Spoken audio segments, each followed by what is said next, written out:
గులాబీ సైనికులందరికీ రాష్ట్ర వ్యాప్తంగా తెలంగాణ వ్యాప్తంగా హృదయపూర్వకంగా వారికి నేను చాలా వినయపూర్వకంగా ప్రణామాలు ధన్యవాదాలు తెలియజేస్తా ఉన్నా. ఎందుకంటే సామాన్యమైన విషయం కాదు. ఒక పార్టీ 5 నెలల కింద జరిగిన శాసనసభ ఎన్నికల్లో అనుకోని అనూహ్యమైన పద్ధతుల్లో పరాభవం పాలైన మరి తర్వాత రకరకాల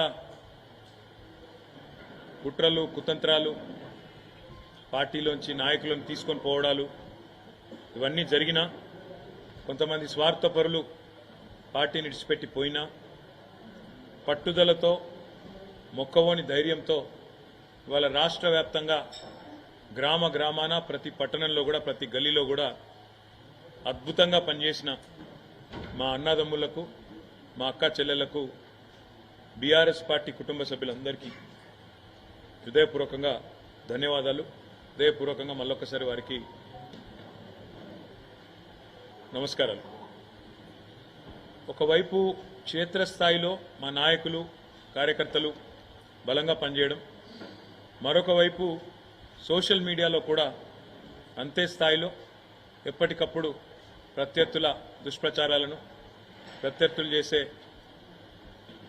విమర్శలను తిప్పికొడుతూ సోషల్ మీడియాలో కూడా అద్భుతంగా పనిచేసిన మా సోషల్ మీడియా వారియర్స్ అందరికీ కూడా హృదయపూర్వకంగా ధన్యవాదాలు. ఎందుకంటే ఇప్పుడు ప్రసార మాధ్యమాల్లో ముఖ్యంగా ఈ సామాజిక మాధ్యమాల్లో ఎక్కడికక్కడ మా పిల్లలు ఒకవైపు ప్రభుత్వం కేసులు పెట్టే ప్రయత్నం చేసినా, రేవంత్ రెడ్డి పోలీసులు భయపెట్టే ప్రయత్నం చేసినా ఎక్కడికక్కడ చాలా చురుగ్గా పార్టీ యొక్క ఆలోచనను బీఆర్ఎస్ పార్టీ గెలవాల్సిన ఆవశ్యకతను వివరించి చెప్పినందుకు సోషల్ మీడియాలో కూడా పనిచేసిన మా నాయకులు కార్యకర్తలు సైనికులు అందరికీ పేరు పేరున నమస్కారం.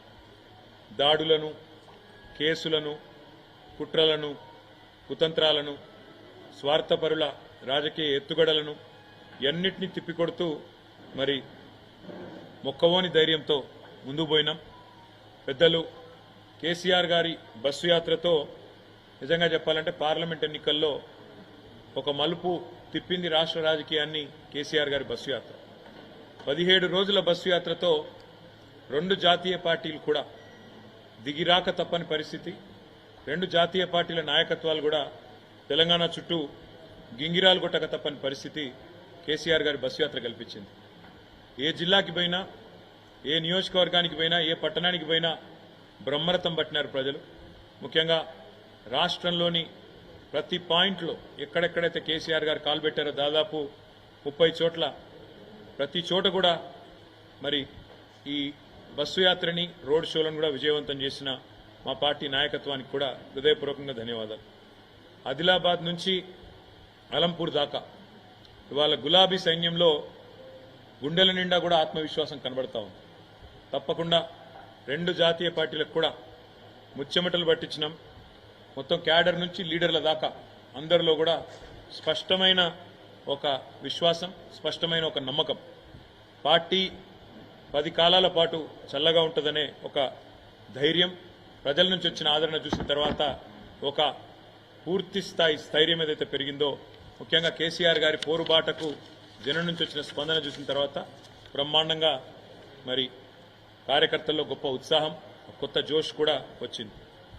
వాళ్ళ రాష్ట్రంలోనేమో ఇక్కడ కాంగ్రెస్ ప్రభుత్వం మేము చేసిన పనులన్నింటినీ కూడా తిరగదోడి కొత్త జిల్లాలు రద్దు చేయాలని, అదేవిధంగా కేసీఆర్ ఆనవాళ్లు లేకుండా చేయాలని ఒక చిల్లర ప్రయత్నం ఏదైతే చేస్తున్నదో ఇది కూడా రాష్ట్ర ప్రజల్లో ఒక విముఖతను, ఒక రకమైన మరి ప్రభుత్వం పట్ల వ్యతిరేకతను పెంచిందని చెప్పి కూడా మేము అనుకుంటా ఉన్నాం.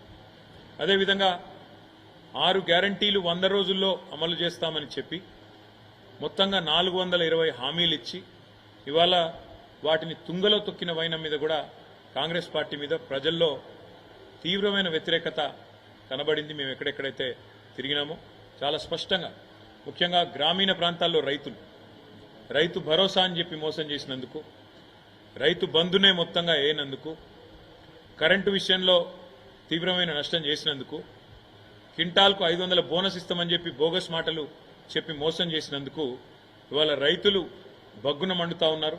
తప్పకుండా ఆ వ్యతిరేకత అనేది ఓట్ల రూపంలో కనబడుతుంది గ్రామీణ ప్రాంతాల్లో అని చెప్పి మేము అనుకుంటా ఉన్నాం.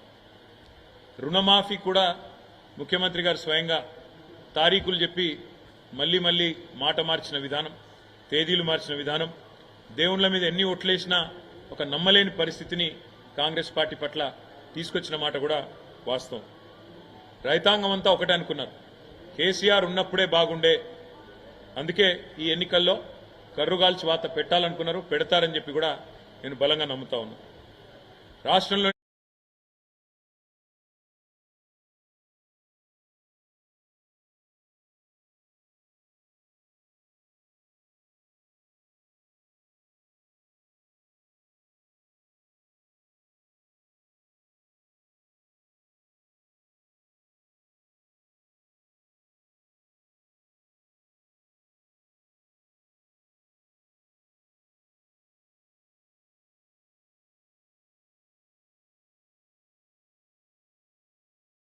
మా ఆడబిడ్డల్లో కూడా కాంగ్రెస్ పార్టీ పట్ల తీవ్రమైన వ్యతిరేకత కనబడ్డది.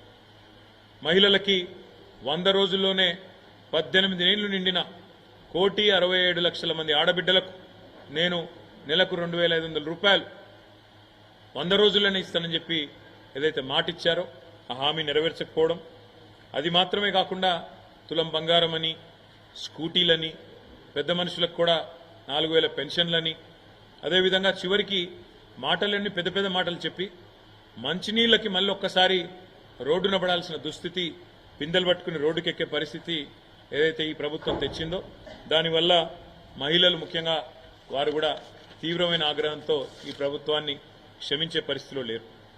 అదేవిధంగా ఈరోజు ఈ రాష్ట్రంలోని అన్ని వర్గాలు, వీళ్ళు వాళ్ళని కాదు, పెద్ద మనుషులు మాకు 4,000 రూపాయల పెన్షన్ ఇస్తారనుకున్నాం, కానీ మా జనవరి నెల 2,000 పెన్షన్ ఎగ్గొట్టిండు రేవంత్ రెడ్డి అనే మాట, ధరలు, సిలిండర్ ధరలు ఇవన్నీ కూడా పిరమైన తర్వాత మోడీ గారి ప్రభుత్వం మీద కూడా వ్యతిరేకత కనబడతా ఉంది. మేము కూడా చాలా ఆలోచనతోనే ప్రతి నియోజకవర్గంలో ఈసారి బలమైన అభ్యర్థులను, అందులో కూడా సామాజిక సమతూకాన్ని పాటిస్తూ 17 పార్లమెంటు సీట్లకు గాను 12 జనరల్ సీట్లుంటే అందులో 50% అంటే సగం బీసీ అభ్యర్థులకు కేటాయించి మరి ఒక సామాజిక సమతూకాన్ని పాటించింది, బలహీన వర్గాలకు న్యాయం చేసింది బీఆర్ఎస్ పార్టీ. అదేవిధంగా అభ్యర్థులు కూడా చాలా మంది సీనియర్ నాయకులు, బలమైన నాయకులు, బ్రహ్మాండంగా గతం నుంచి కూడా కార్యకర్తలతో మంచి సంబంధాలు, పార్టీతో ప్రజలతో మంచి సంబంధాలున్న నాయకులకు మెయిన్ టికెట్లు ఇస్తే కాంగ్రెస్ పార్టీ మాత్రం చివరి నిమిషంలో వచ్చిన పారాషూట్ లీడర్లు, అందులో ముఖ్యంగా బీఆర్ఎస్లోంచి ఇతర పార్టీలోంచి ఎత్తుకొని పోయిన పారాషూట్ లీడర్లకు కాంగ్రెస్ కానీ బీజేపీ కానీ దాదాపు 6-7 చోట్ల బీజేపీ అభ్యర్థులు మా పార్టీ నుంచి పోయిన వాళ్ళే, 4-5 చోట్ల కాంగ్రెస్ అభ్యర్థులు కూడా మా పార్టీ నుంచి పోయిన వాళ్ళే.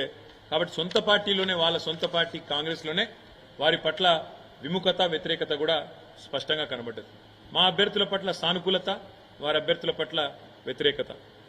మొదలు ఒక 2 నెలల కిందట అసలు బీఆర్ఎస్కు సీట్లే రావు, ఒక్క సీటు కూడా వస్తే ఎక్కువ అని చెప్పి స్వయంగా ముఖ్యమంత్రి రేవంత్ రెడ్డి ఒక్క సీటన్న గెలుచుకొని చూపెట్టండి అన్న పరిస్థితి నుంచి ఇవాళ 2 జాతీయ పార్టీలకు ముచ్చెమటలు పట్టించే స్థితి నెల రోజుల లోపలనే తెచ్చింది మా గులాబీ దండు, మా గులాబీ సైనికులు అనే మాట కూడా నేను విజ్ఞప్తి చేస్తా ఉన్నా. కొన్ని చోట్ల కాంగ్రెస్ మాకు ప్రత్యర్థిగా ఉండే, కొన్ని చోట్ల మాకు బీజేపీ ప్రత్యర్థిగా ఉండే, కానీ మొత్తం రాష్ట్రంలోని 17 సీట్లలో అంతటా కూడా ధీటుగా పోటీనిచ్చింది మాత్రం ఖచ్చితంగా బీఆర్ఎస్ అనే మాట నేను మీకు విజ్ఞప్తి చేస్తా ఉన్నా. ఇవాళ ఒకటి మాత్రం స్పష్టం, ఢిల్లీలో కుస్తీలు, గల్లీలో దోస్తీలు. కాంగ్రెస్ బీజేపీ రాజకీయం చూస్తే ఢిల్లీలో కుస్తీ, గల్లీలో దోస్తీ అన్నట్టుగా ఇలా వ్యవహారం నడుస్తూ ఉంది. ఢిల్లీలోనేమో ఏదో కొట్లాడుతున్నట్టు యాక్టింగ్, కానీ ఇక్కడ దాదాపు 6-7 సీట్లలో ఇవాళ తెలంగాణలో కాంగ్రెస్ పార్టీ బలహీనమైన డమ్మీ అభ్యర్థులను పెట్టి ఇవాళ కరీంనగర్తో సహా, నిజామాబాద్తో సహా, అదేవిధంగా నిజామాబాద్లో డమ్మీ అభ్యర్థి నేను ఎందుకంటా ఉన్నా అంటే జీవన్ రెడ్డి గారు సీనియర్ నాయకుడే, కానీ ఆయన పోటీ చేయాలనుకున్నది కరీంనగర్ నుంచి. ఆయనను బలవంతంగా ఆయనకి ఇష్టం లేని నిజామాబాద్లో రుద్దింది కాంగ్రెస్.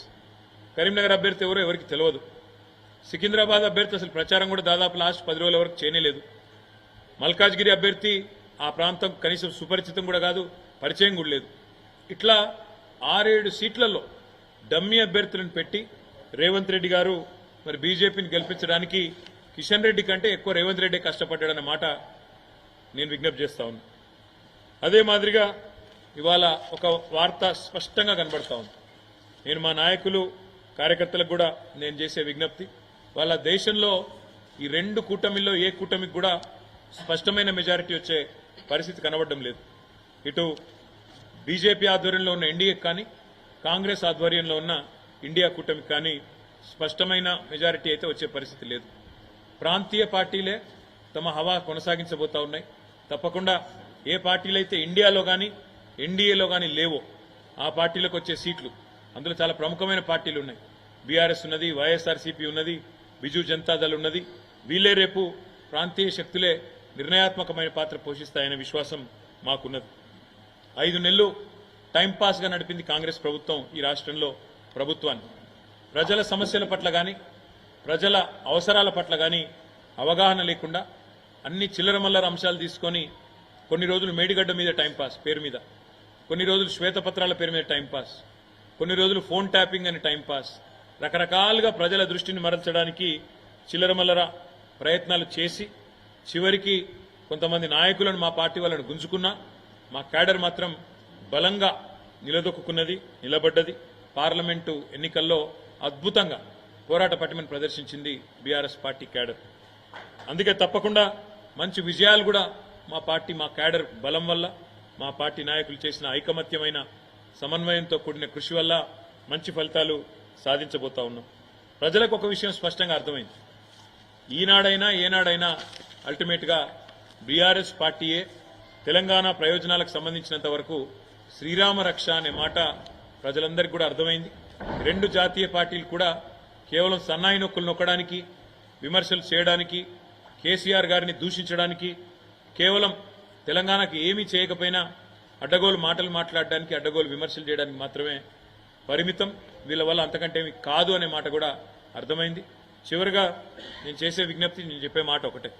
ఇవాళ మా పార్టీ నాయకులు, మా పార్టీ కార్యకర్తలు ఎవరెవరైతే ఈ ఎన్నికల్లో అద్భుతమైన పనిచేసినారో వారందరికీ ధన్యవాదాలు తెలియజేసుకుంటూనే వారికి ఇంకొక మాట కూడా నేను విజ్ఞప్తి చేస్తా ఉన్నాను. మీరు చేసిన కృషి, మీరు చేసిన ప్రయత్నం ఉత్తగానే పోదు.